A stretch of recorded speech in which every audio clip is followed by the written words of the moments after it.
성경 말씀은 창세기 50장입니다. 창세기 50장 14절에서 23절 말씀까지를 저와 여러분이 교독하겠습니다. 창세기 50장 14절부터입니다. 요셉이 아버지를 장사한 후에 자기 형제와 호상꾼과 함께 애굽으로 돌아왔더라. 요셉의 형제들이 그들의 아버지가 죽었음을 보고 말하되, 요셉이 혹시 우리를 미워하여 우리가 그에게 행한 모든 악을 다 갚지나 아니할까 하고, 요셉에게 말을 전하여 이르되 당신의 아버지가 돌아가시기 전에 명령하여 이르시기를, 너희는 이같이 요셉에게 이르라. 내 형들이 내게 악을 행하였을지라도 이제 바라건대 그들의 허물과 죄를 용서하라 하셨나니, 당신 아버지의 하나님의 종들인 우리 죄를 이제 용서하소서 하매, 요셉이 그들이 그에게 하는 말을 들을 때에 울었더라. 그의 형들이 또 친히 와서 요셉의 앞에 엎드려 이르되 우리는 당신의 종들이니이다. 요셉이 그들에게 이르되 두려워하지 마소서. 내가 하나님을 대신하리이까. 당신들을 나를 해하려 하였으나 하나님은 그것을 선으로 바꾸사 오늘과 같이 많은 백성의 생명을 구원하게 하시려 하셨나니, 당신들은 두려워하지 마소서. 내가 당신들과 당신들의 자녀를 기르리이다 하고 그들을 간곡한 말로 위로하였더라. 요셉이 그의 아버지의 가족과 함께 애굽에 거주하여 110세를 살며 에브라임의 자손 3대를 보았으며 므낫세의 아들 마길의 아들들도 요셉의 스라에서 양육되었더라. 아멘. 꽤 오래전이긴 합니다만 성령 집회 때 믿지 않는 가족들의 구원을 위한 특별 기도 집회를 한 적이 있습니다. 그때 교회에서 성령 집회에 오신 성도들에게 손수건을 준비해서 나눠드렸습니다. 믿지 않는 가족의 영혼 구원을 위한 기도는 정말 눈물의 기도이겠기 때문에 믿지 않는 가족이 있는 우리 성도들을 우리가 함께 같은 마음으로 기도하자고 하는 뜻으로 손수건을 준비를 했었는데, 그때 제 기억으로는 손수건이 모자랐어요. 그래서 당황스럽기도 하고, 또 실제로 믿지 않는 가족을 위한 기도가 우리 가운데 얼마나 많은가, 그 애통한 눈물이 얼마나 큰가 하는 것에 대한 깊은 인식도 가지게 되었습니다. 분명히 주님은 성경에 약속하시기를 사도행전 16장 31절에 주 예수를 믿으라 그리하면 너와 내 집이 구원을 받으리라 하셨습니다.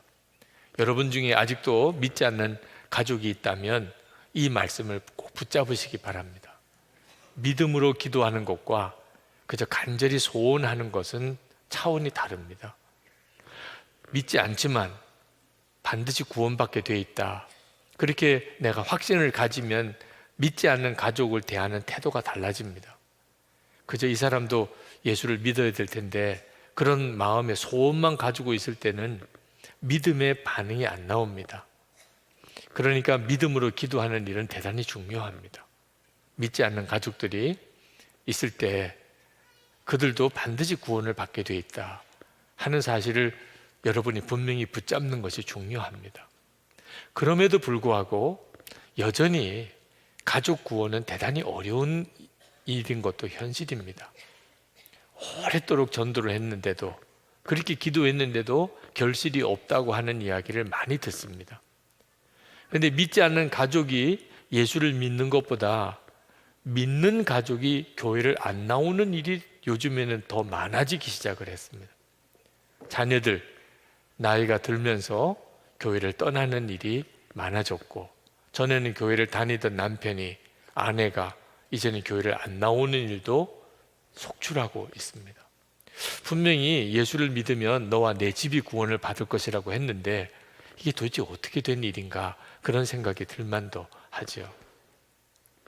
그럴 때 여러분 꼭 기억해야 될 것이, 이 가족이 구원을 받는다, 가정이 구원을 받는다고 하는 말이 그저 교회를 나오게 됐다, 교회 안 나오던 가족이 이제는 주일이면 교회 와서 예배를 드리게 됐다는 것이 아니라는 것을 알 필요가 있습니다.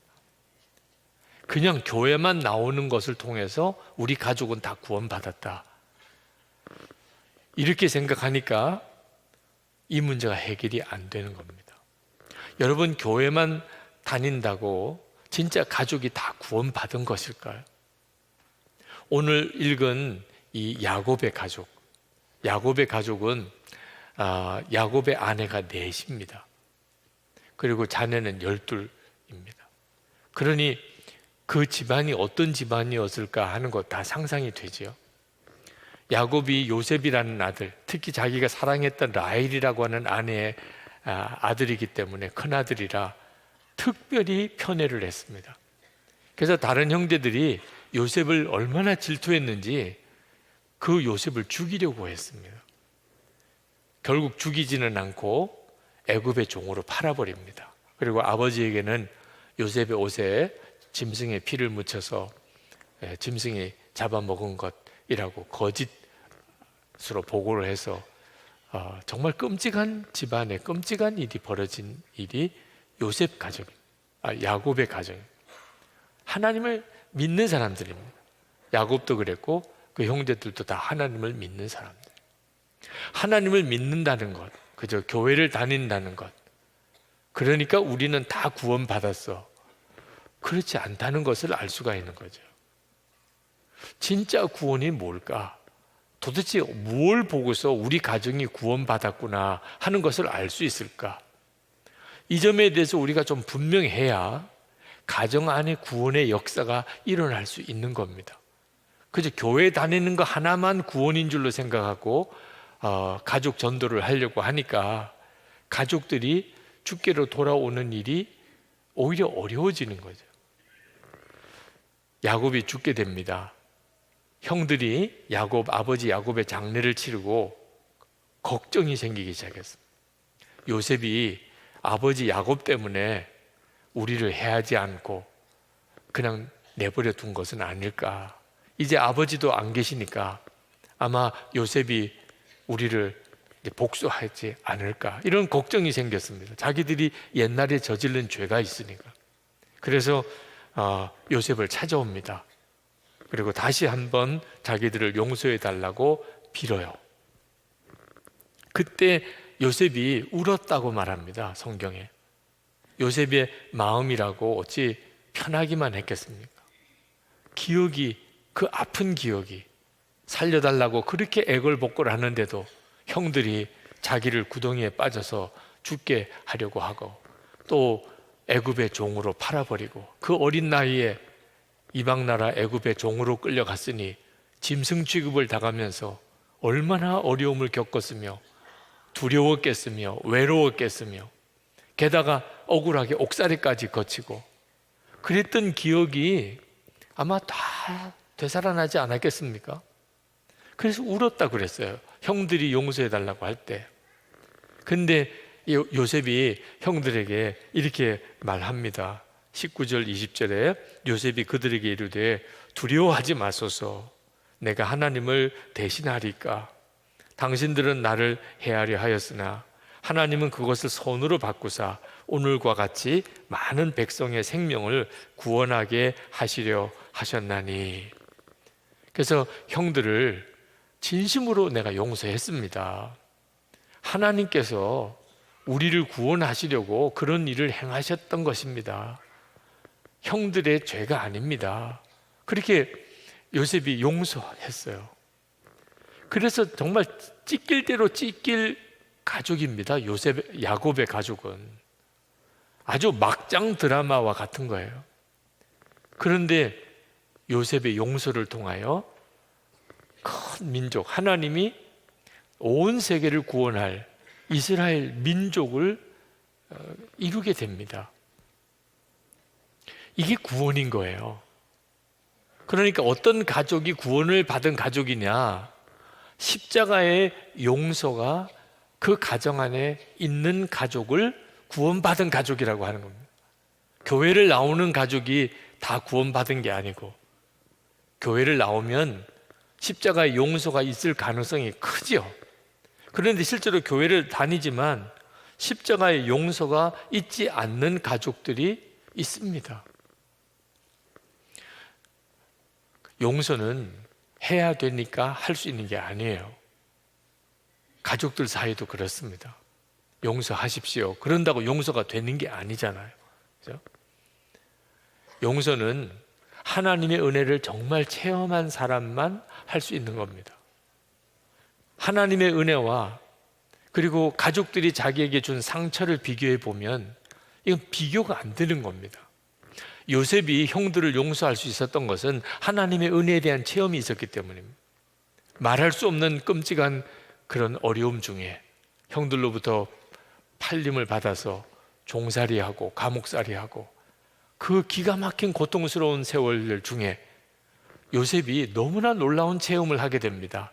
하나님이 함께 하시고 위기 때마다 어려울 때마다 하나님이 도와주시고 주님이 지혜를 주시고 그래서 모든 일들이 극적으로 다 잘 되어 나가는 거예요. 그걸 매번 경험을 한 겁니다.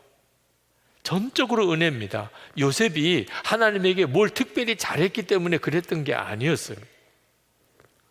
그런데도 하나님은 요셉을 특별히 지켜주시고 함께 해주셨어요. 그것을 요셉이 너무나 많은 경험을 했습니다. 하나님의 은혜를 그렇게 경험하고 어째서 나 같은 자를 향하여 이렇게 하나님의 은혜를 주시나. 그리고 총리가 되고 난 다음에 깨달았습니다. 아, 하나님이 이 7년 대기근이 올 때 우리 가족들, 아버지의 집안 식구들 다 구원하라고 이렇게 하신 거구나. 그걸 깨달은 거예요. 그걸 깨닫고 나니까 하나님을 체험하고 하나님의 은혜가 얼마나 크신지를 알고 나니까 형들이 자기를 죽이려고까지 했던 것조차 아무것도 아닌 것처럼 느껴지고, 그리고 내가 어떻게 하나님을 대신하겠습니까? 하나님이 이렇게 하신 건데. 그래서 용서해 줄 수 있었던 거예요.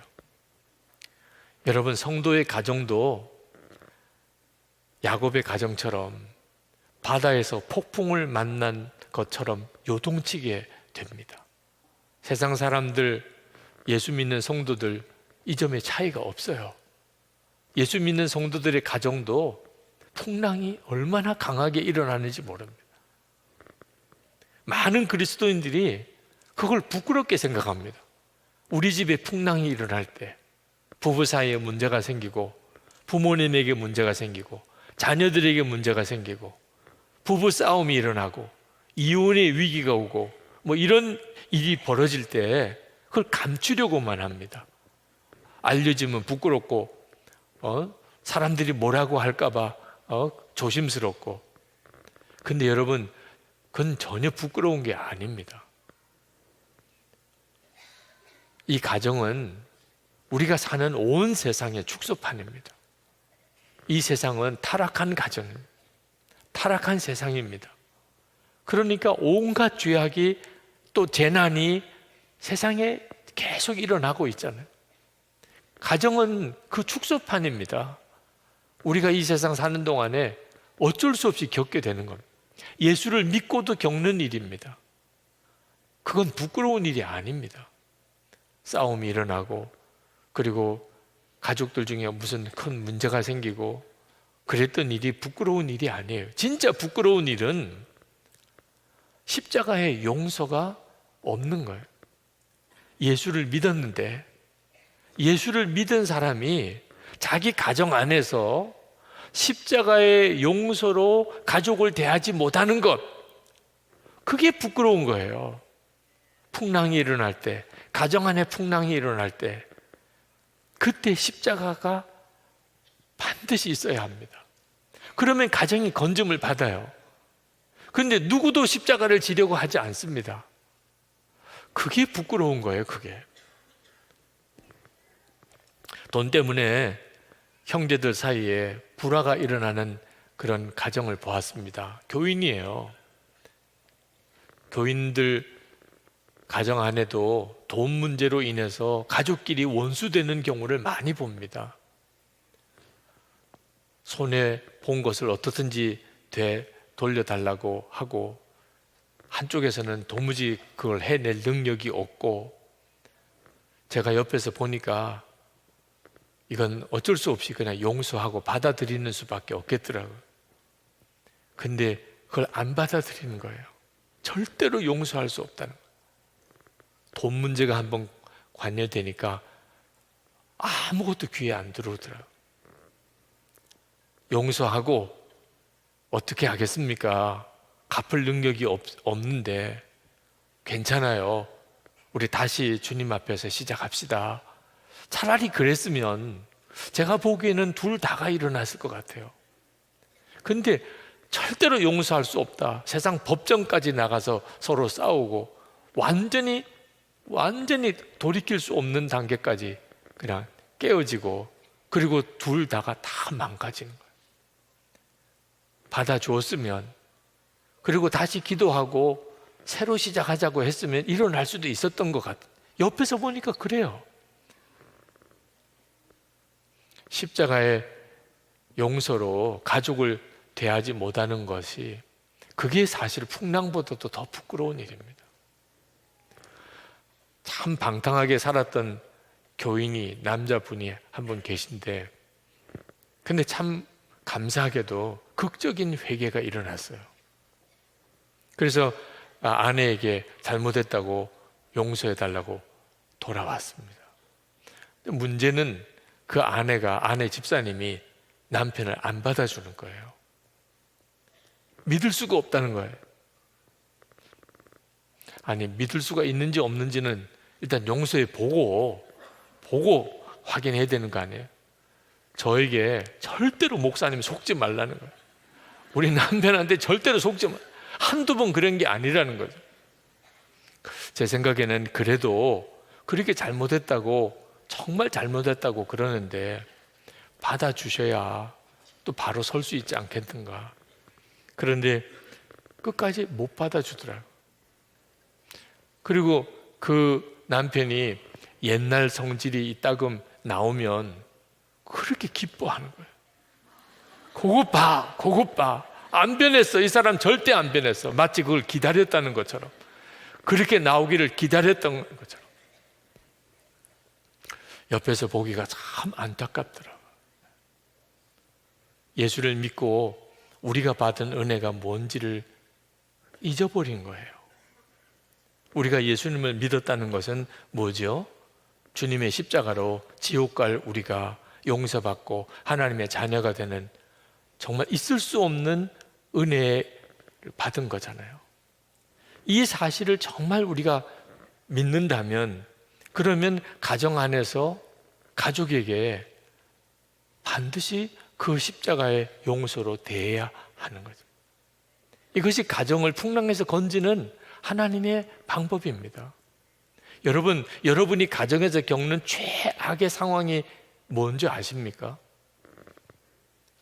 부모의 사랑을 받지 못했다.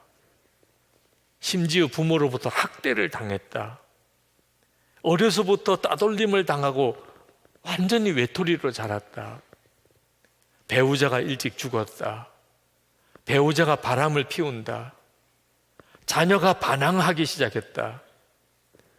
자녀들이 부모보다 더 일찍 죽었다. 이런 일들이 다 우리 가정 안에서 일어나는 끔찍한 일들입니다. 그렇지만 그게 최악의 상황은 아닙니다. 그거 다 정말 있어서는 안 될 일이고 너무나 고통스러운 일인 것만은 사실이지만 최악은 아니란 말이에요. 최악은 뭐지요? 우리가 가정생활을 하면서 겪는 최악은 도대체 뭐지요? 하나님 앞에 갔을 때 너는 십자가의 은혜로 용서받고 구원받아 놓고 너는 가족에게조차도 그 십자가의 용서를 베풀지 못했느냐? 그런 말을 듣는 게 그게 최악이에요, 가정에서. 그걸 분명히 알아야 되는 거예요. 우리가 가정에서 겪는 최악의 상황이 뭔가? 하나님 앞에 갔을 때 거기서 결정나는 거예요. 이 세상 사는 동안에 이런 일도 겪었고 저런 기가 막힌 일도 당했고 남이 안 겪는 고통을 내가 당했고 다 좋은데 맨 마지막 이제 하나님 앞에 갔을 때 그때 하나님께서 너는 십자가의 은혜로 그 말할 수 없는 용서와 하나님의 사랑을 받아놓고 가족에게조차도 너 그걸 행하지 못했냐? 그런 말 들을 때예요. 그러니까 여러분, 우리가 항상 기억해야 될 것은 하나님 앞에 섰을 때 내가 어떤 평가를 받을 것인지를 염두에 두고 지금을 봐야 되는 거예요. 도무지 참을 수가 없어, 도무지 견딜 수가 없어, 이런 일이 생길 때라도 하나님 앞에 섰을 때 그때를 생각하고, 그때 내가 하나님께서 너 잘했다, 너 정말 잘했다, 이렇게 말을 들으려면 내가 지금 어떻게 해야 되는 거지? 이걸 분별해야 돼요.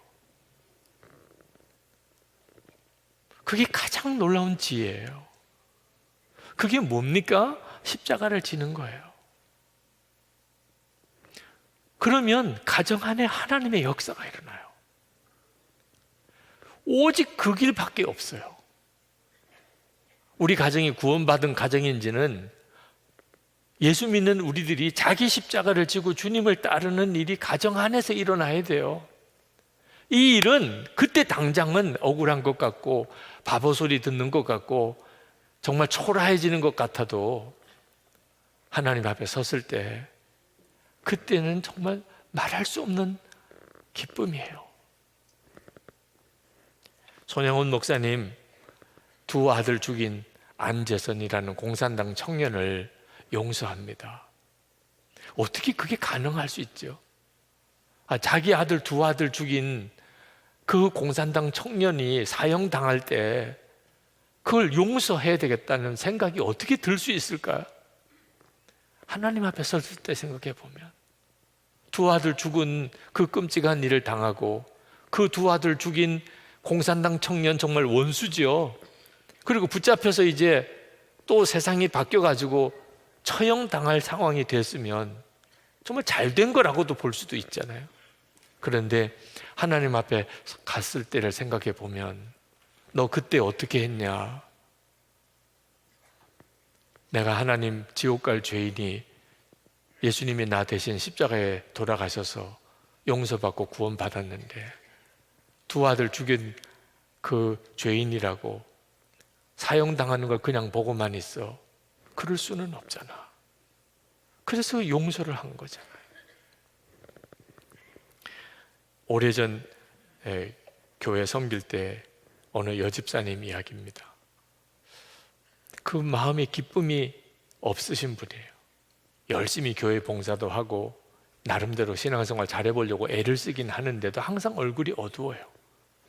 제 아내와 상담을 하는데 뭔가 깊은 영적인 원인이 있는 것 같다, 그런 생각이 들어서 그 아주 어릴 때 어떤 일이 있었는지를 돌아보게 해주시기를 기도했습니다. 하나님, 어릴 때를 보게 해주세요.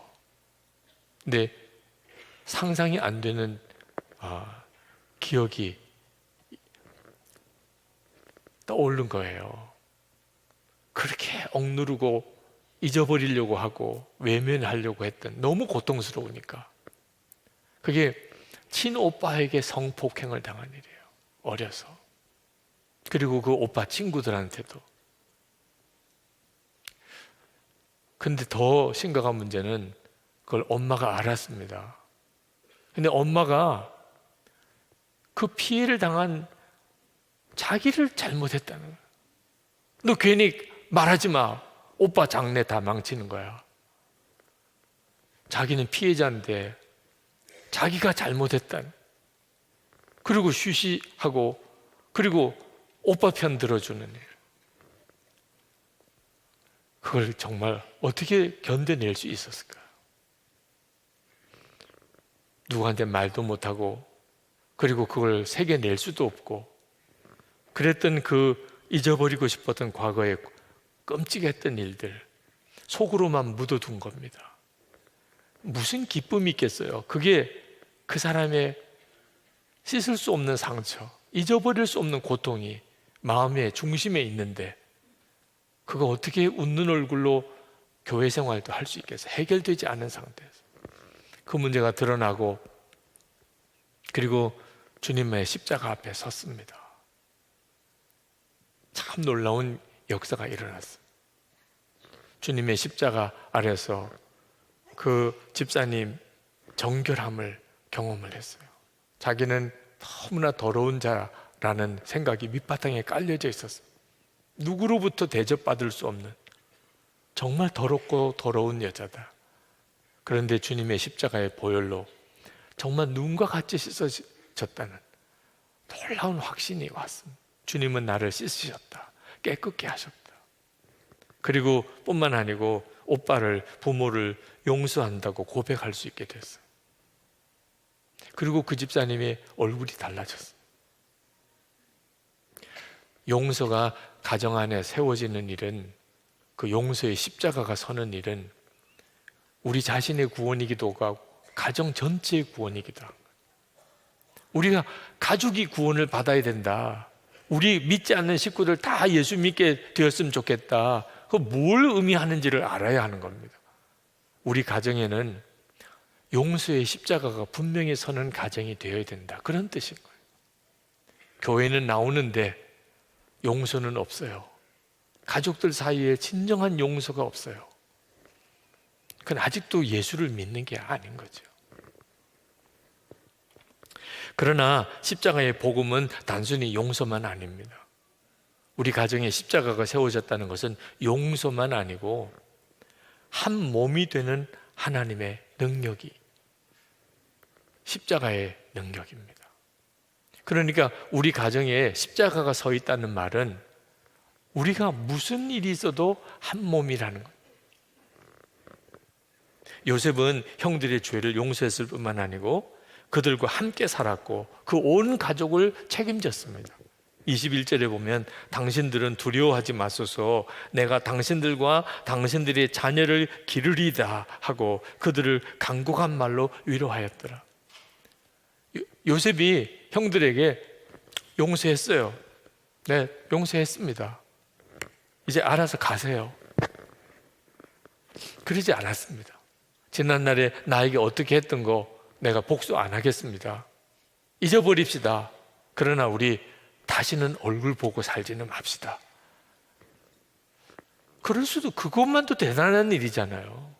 그들은 나를 죽이려고 했고 끔찍한 일을 겪게 했는데 아버지 살아계시는 동안에는 어쩔 수 없이 우리 같이 살았지만 이제 아버님도 돌아가셨고 이제 우리 서로 얼굴 보지 맙시다. 그럴 수도 있잖아요. 근데 요셉은 그러지 않았어요. 내가 다, 가족들 내가 다 돌보겠습니다. 내가 다 책임지겠습니다. 하나가 돼요. 단순히 그냥 용서했다는 게 아니고 끝까지 우리는 하나다. 헤어질 수 없다. 그게 십자가의 능력인 거예요. 손영원 목사님 안재선 청년 용서했을 뿐만 아니고 양자 삼은 이유도 그 까닭인 거예요. 그냥 용서할 수도 있죠. 그런데 양자를 삼았어요. 그건 가족들도 다 이해하기 쉽지 않았습니다.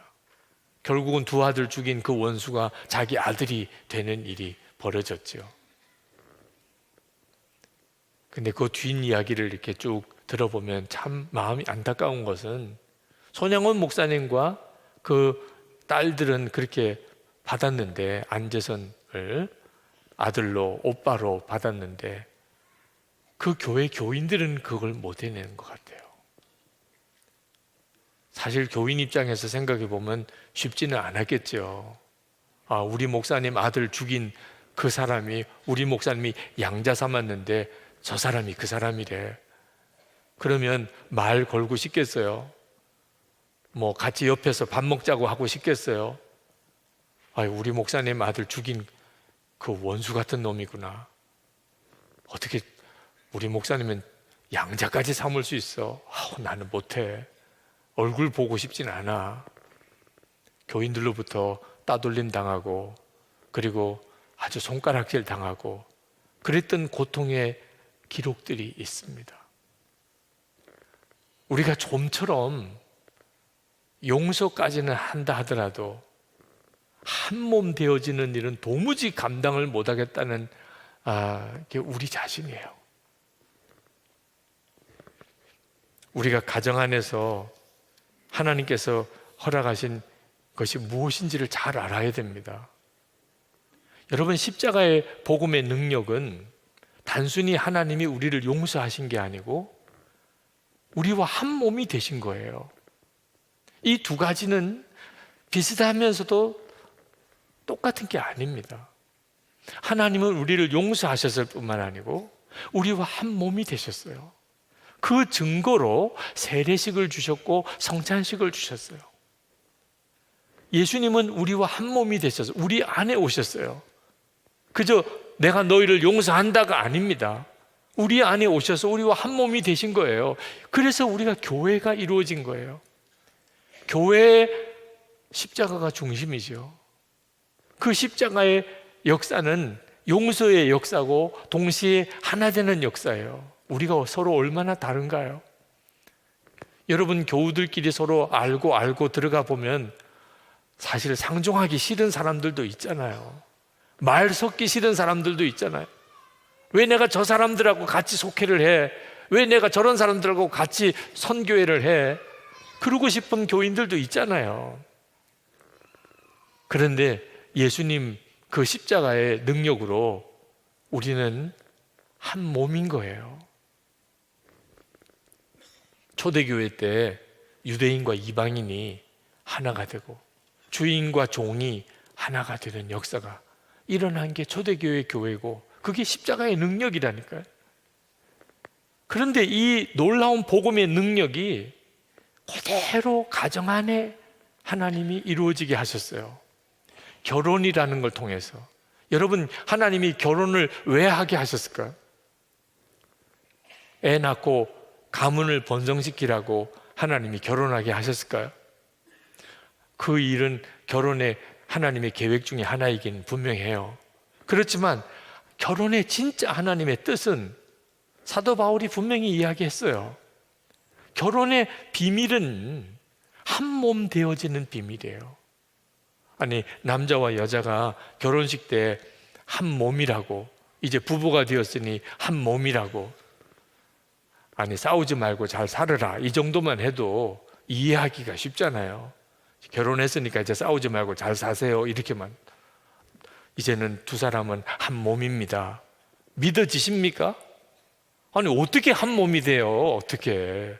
남자와 여자가, 남편과 아내가 어떻게 한 몸이 되냐고요. 그런데 분명히 너희들은 한 몸이라. 예수님과 우리가 한 몸입니까? 어떻게 한 몸이 될 수 있어요? 십자가에서 예수님이 우리 안에 오시고 우리가 예수님 안에 거하면서 한 몸이 되는 놀라운 기적이 일어났잖아요. 우리가 그것을 믿는 것을 복음을 믿는다고 하는 거잖아요. 그 똑같은 역사가 한 남자와 한 여자가 부부가 되는 일을 통하여 하나님이 우리 가운데 보여주셨어요. 복음이 뭔지를 결혼을 통하여 보여준 거라고. 이것이 십자가예요. 그래서 아내는 남편에게 예수님께 하듯이 순종하는 거고, 남편은 아내를 예수님께서 하신 것처럼 사랑하는 거예요. 이 순종과 사랑은 계명이 아닙니다. 한 몸 되어지는 것을 지켜내는 하나님의 지혜예요. 순종하려면, 사랑하려면 반드시 십자가를 져야 돼요. 아내가 져야 될 십자가가 순종이고 남편이 져야 될 십자가가 사랑이에요. 그러면 그 가정은 구원받은 가정이에요. 남편과 아내가 한 몸이 되어졌다는 말은 헤어질 수가 없다 뜻이에요. 이혼 가능성이 없는 거예요. 한 몸인데, 여러분 얼굴이 마음에 안 든다고 백화점 가서 새 걸로 갈아 끼겠습니까? 이쁜 걸로 주세요. 말도 안 되잖아요.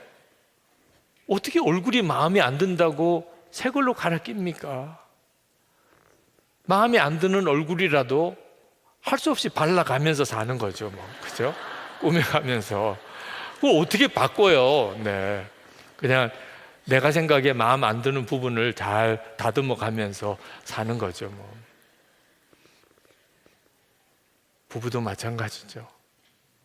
부부가 되었다는 말은 이제는 한 몸이 되었으니 헤어질 가능성이 없다는 뜻이에요. 그러려면 어떻게 그게 가능해요? 누군가가 십자가를 져야죠. 나는 죽고 예수로 살지 않으면 저절로는 안 되는 일이라니까요.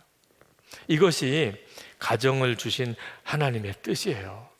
가정에 십자가가 세워졌다는 말은 부모와 자녀 사이에도 도무지 마음에 안 들고 서로 속 썩이고 속 썩고 그런 관계라도 우리는 한 몸이다. 떼어낼 수가 없다. 그것을 끝까지 지켜가는 거예요.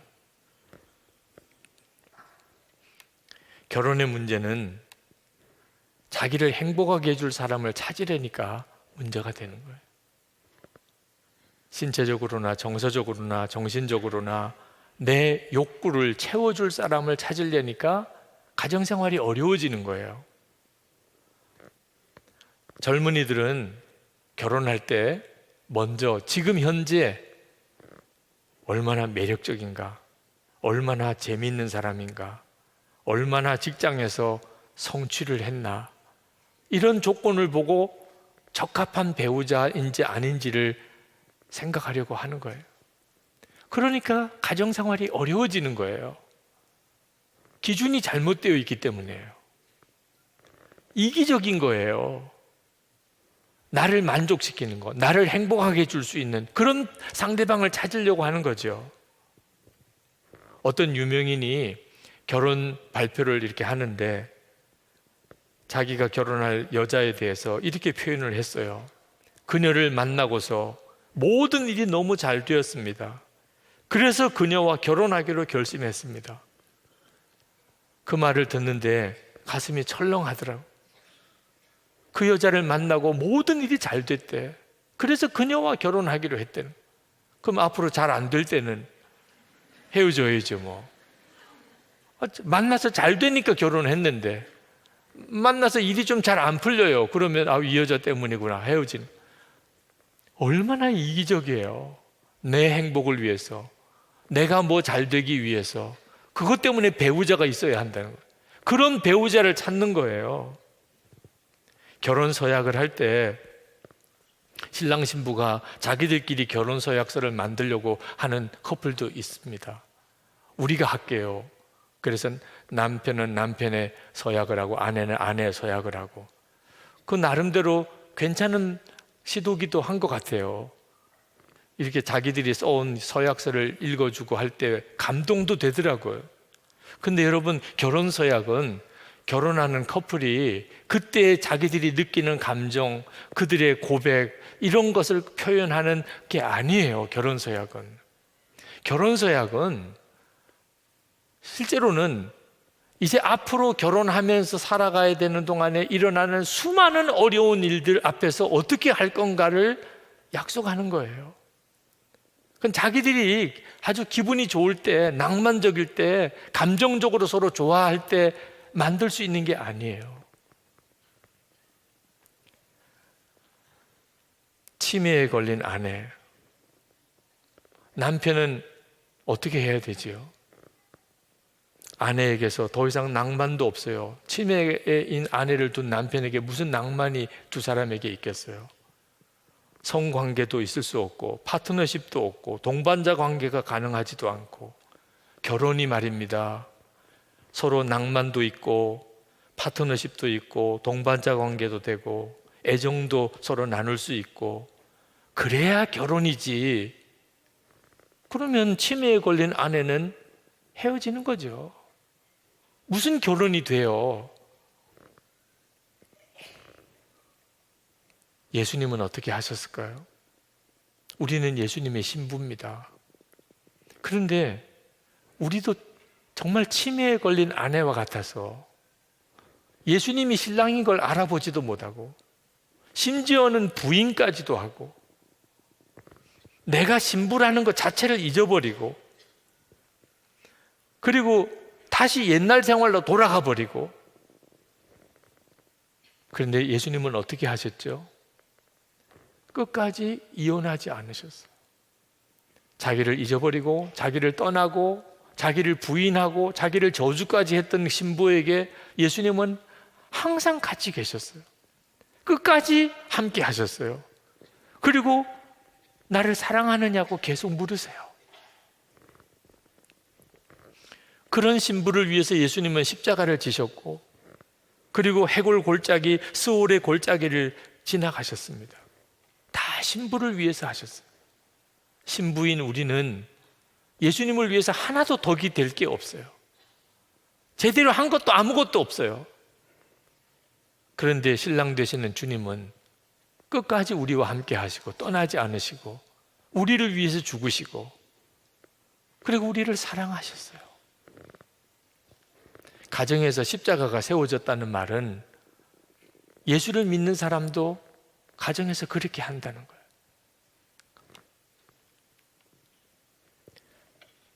결혼할 때는 잘 이해를 못 합니다.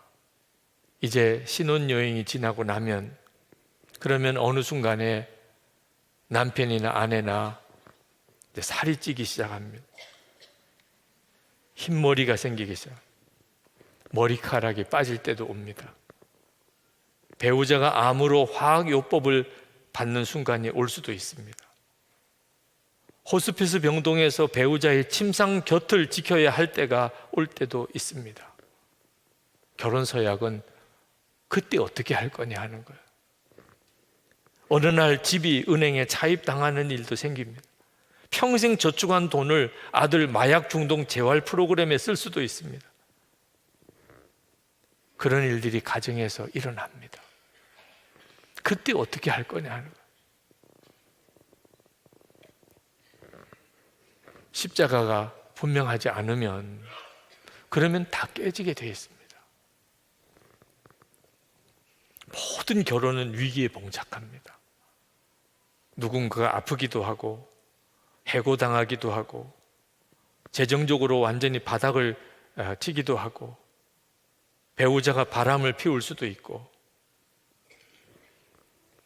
그때 결혼 서약이 의미가 있는 거예요. 죽음이 갈라놓을 때까지는 누구도 우리를 가릴 수가 없다. 마귀는 어떻게 해서든지 부부와 가족을 깨트리려고 합니다.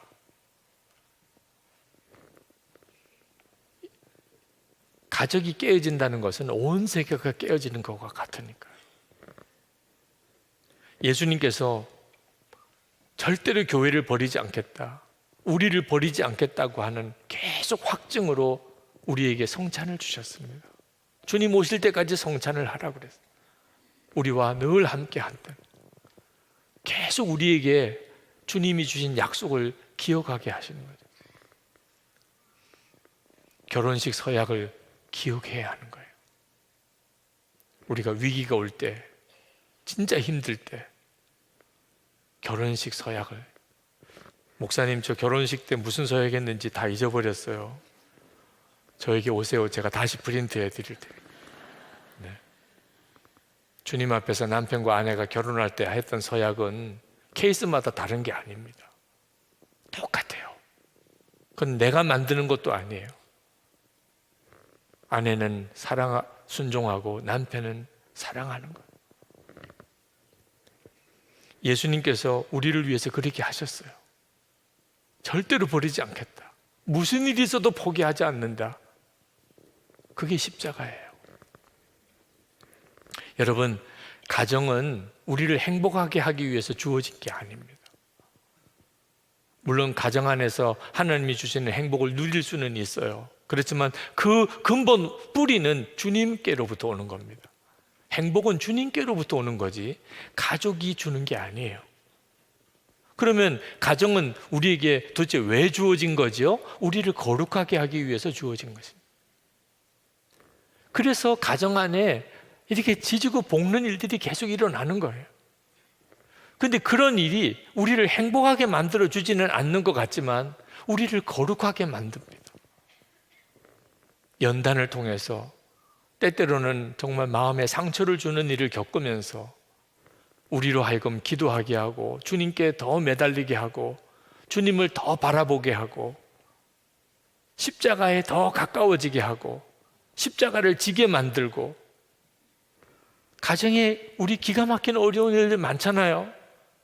근데 그 많은 어려운 일들로 인해 가지고 우리에게 어떤 일이 왔나요?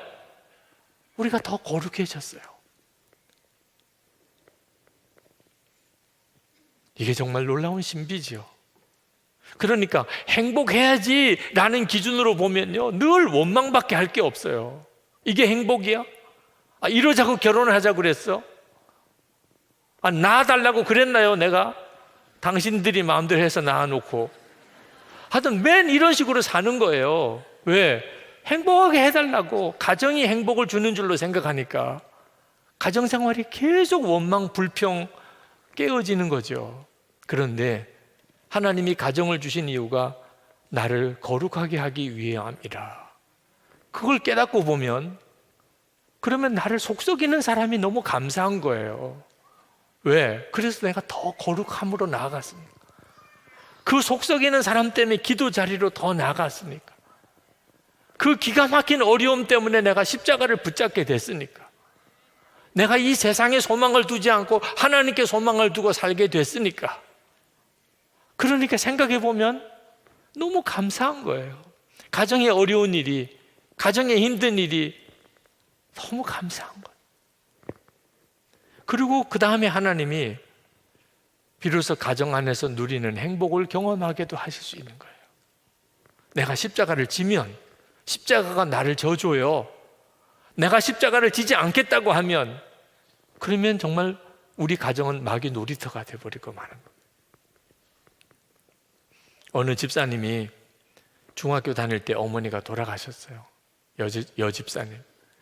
새어머니가 오셨습니다. 얼마나 쉽지 않았겠습니까? 중학생이에요.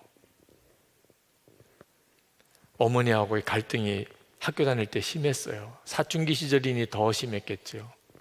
근데 그 집사님이 대학 들어가서 그가 예수님을 인격적으로 만났습니다. 십자가의 은혜를 경험했어요. 그리고 날마다 교회 가서 기도했습니다.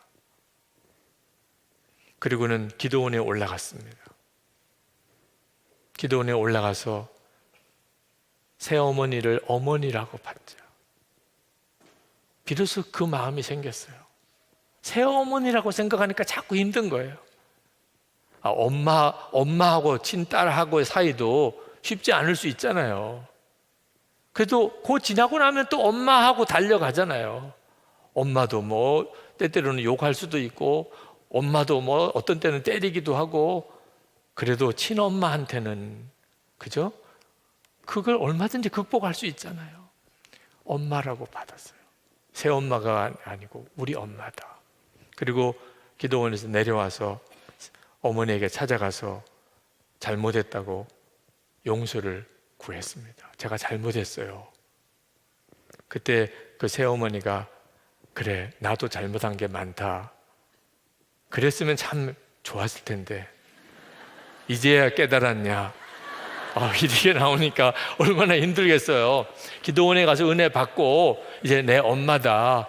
그러니까 뭐 그동안에 잘했고 못했고가 뭐 있냐. 그동안에 그걸 자꾸 힘들어했던 것 자체를 내가 잘못했습니다. 그랬는데 이제야 깨달았냐. 이렇게 나오면 정말 이게 정말 또 순간 뒤집어질 수도 있지요. 그런데 엄마니까.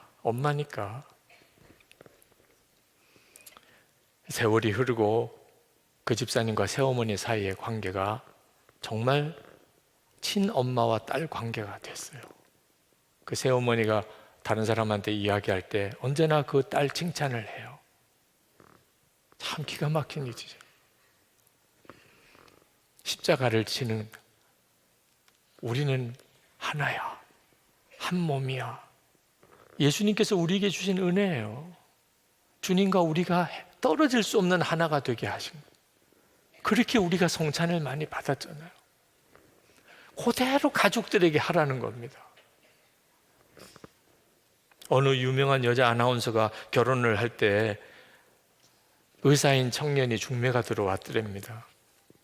다 좋은데 교회를 안 다니는 게 흠이에요. 그래서 나는 교회 다니지 않으면 결혼 안 한다고 그랬는데 교회를 다니겠다고 하더래요. 그때 두고두고 후회할 결정을 내립니다. 교회 다니는 걸 조건으로 가렸던 거. 그래서는 안 되는 것은 예수를 믿는 걸 조건으로 해야 되는데 교회 다니는 걸 조건으로 한 바람에 결혼하고 난 다음에 교회를 나오긴 하는데 계속 조는 거예요. 남편의 입장에서는 약속을 지켰어요. 교회를 나왔어요. 나와서 은혜가 안 되니까 계속 졸기만 한 거. 근데 아내는 계속 그것 때문에 불평인 거죠. 아내의 얼굴이 점점 어두워져 갑니다. 교회만 가기만 하면 가정에 평화가 올 줄 알았는데 아내가 왜 이럴까? 남편은 남편대로 쉽지 않았습니다. 결국은 이 여자 아나운서인 성도님은 이혼 생각을 합니다. 이렇게 더 이상 살 수는 없어. 남편이 진짜 예수를 믿지 않는다면 교회 다니는 게 무슨 의미가 있어? 그런 생각을 했습니다. 나중에는 자고 있는 모습까지 밉더래. 그러다가 어느 순간에 갑자기 깨달아졌어요. 내가 남편을 위해서 한 번 제대로 기도를 했나? 생각해 보니까 미워만 하고 요구만 했지, 여러 가지 바쁜 아나운서 생활 때문에 기도 생활 제대로 하지를 못하고 있었던. 그래서 바쁜 생활이지만 새벽 기도부터 시작을 했습니다. 그리고 자기 자신이 1:1 양육을 받기 시작을 했어요. 이제 체면 때문에 쉬쉬할 일이 아니라고 생각하고 양육해 주시는 분에게, 그리고 공동체에 남편을 위한 기도 부탁을 했습니다. 그렇게 한 지 6개월쯤이 지나서 기적 같은 일이 벌어졌어요. 그렇게 두들겨주고 싶을 만큼 미웠던 남편이 잘생긴 것처럼 보이더라고요. 남편을 보니까 잘생긴 거예요.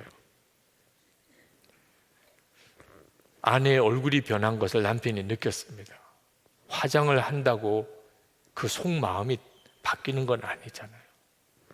남편은 알지요. 아내가 그 특유의 명랑함을 회복했다는 것을 느꼈어요. 어느 순간에 남편의 얼굴에도 웃음이 번지기 시작을 했습니다. 아내의 변화에 남편의 마음도 점점점 이렇게 신앙으로 바뀌어졌어요. 그 남편이 한 말입니다. 예수 믿는 것이 좋은 것이구나 하고 처음 느꼈습니다. 여러분, 십자가를 지면 십자가가 나를 져줘요. 여러분 가정 안에 힘들고 어려운 일이 있습니까? 십자가로 가야 됩니다. 가정 안에서 그 문제를 해결하려고 해서는 답이 없습니다. 우리 가정의 구원은 오직 십자가에만 있습니다. 여러분이 주님의 십자가에 나아가면 용서의 은혜를 받고 한 몸 되어지는 은혜를 받습니다. 정말 예수님과 깊은 하나가 되는 기쁨을 누리게 돼요. 거기서부터 모든 힘이 오게 돼요. 하나님이 나를 얼마나 사랑하시는지를 내가 느껴야 비로소 내가 다른 사람에게 사랑을 베풀 수가 있게 됩니다. 받은 사랑도 없는데 어떻게 사랑을 줄 수 있나요? 용서를 어떻게 주나요? 한 몸 된 사랑을 어떻게 주나요? 내가 먼저 받아야죠. 그래서 나는 죽고 예수로 사는 24시간 예수님을 바라보라고 하는 거예요. 여러분이 그렇게 믿음으로 서야 비로소 우리 가정 안에 하나님의 은혜와 사랑이 흐릅니다. 그게 구원받은 가정이에요.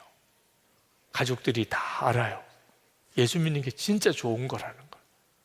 왜? 다른 가정하고는 완전히 다르니까. 우리 가정 안에는 용서가 있어요. 끝까지 하나됨이 있어요. 그러면 세상을 이길 힘이 생기게 됩니다. 오늘 이 시간에 우리 가정 안에 정말 하나님 십자가가 서기를 원합니다. 기도하고 답을 얻고 가시기 바랍니다. 여러분 한번 마음에 떠오르는 사람이 누군지 생각해 보세요. 남편입니까? 오늘 설교 듣는 중에 내내 남편이 계속 떠오릅니까? 또는 아내가 떠오릅니까? 부모님의 문제가 있습니까? 자녀들의 문제가 있습니까? 형제들입니까? 친척입니까? 아주 어릴 때 기억이 여러분을 괴롭힙니까? 십자가를 통과해야 합니다. 거기서만 해결이 있습니다. 내가 얼마나 엄청난 용서를 받은 사람인지, 그리고 하나님은 나를 당신과 한 몸이 되게 하신 은혜를 주셨음을 기억하셔야 합니다. 그리고 그것을 가족에게 흘려보내시기